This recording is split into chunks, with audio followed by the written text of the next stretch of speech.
tinggal di pegunungan. Meskipun kakiku kurus dan kecil, tapi aku cukup kuat menyangga tubuhku.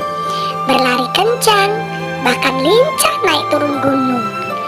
Aku suka berdiri di atas gunung-gunung batu. Terima kasih Rusa untuk perkenalannya. Anak-anak Raja Daud juga mengumpamakan kakinya seperti kaki rusa. Tuhan yang membuat kakinya seperti kaki rusa, yang kuat, lincah, dan dia bisa berjejak di bukit-bukit.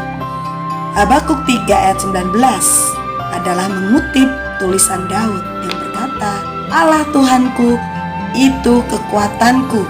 Ia membuat kakiku seperti kaki rusa. Ia membiarkan aku berjejak di bukit-bukitku.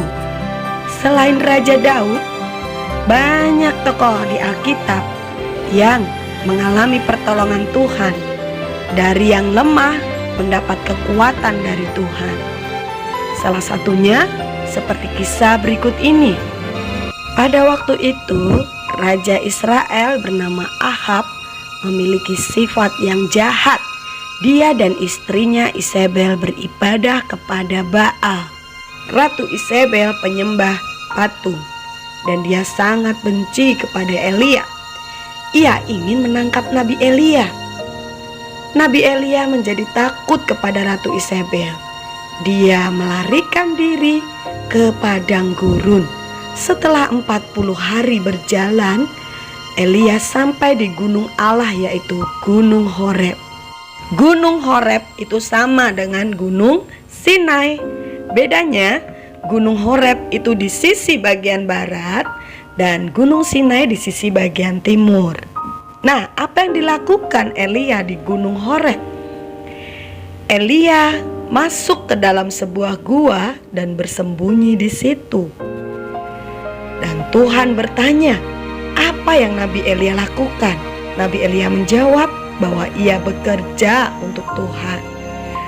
Tuhan menyuruh Nabi Elia berdiri di atas gunung karena akan ada Tuhan di sana.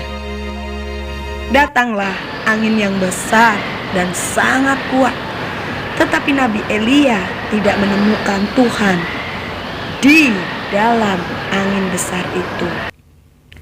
Lalu datanglah gempa, tetapi Elia juga tidak menemukan Tuhan di dalam gempa itu. Kemudian datanglah api, anak-anak.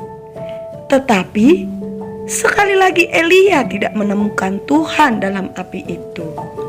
Datanglah angin yang sangat kecil, sepoi-sepoi. Nabi Elia mendengarnya dan mengenal ada suara Tuhan di situ.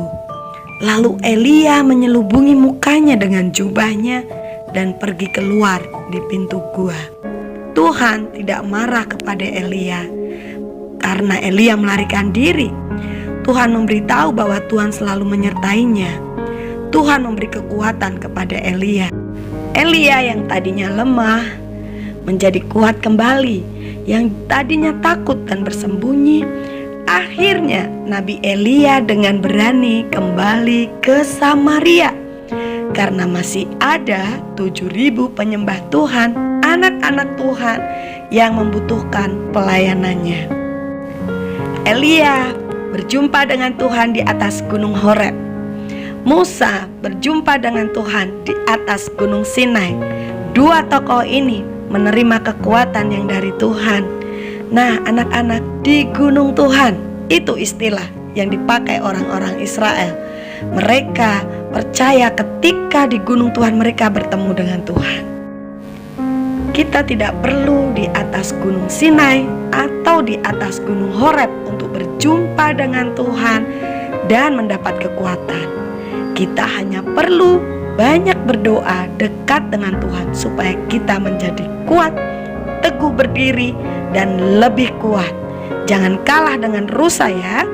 Mari kita jadi anak-anak Tuhan yang terus kuat, teguh berdiri karena Tuhan menyertai kita. God bless you.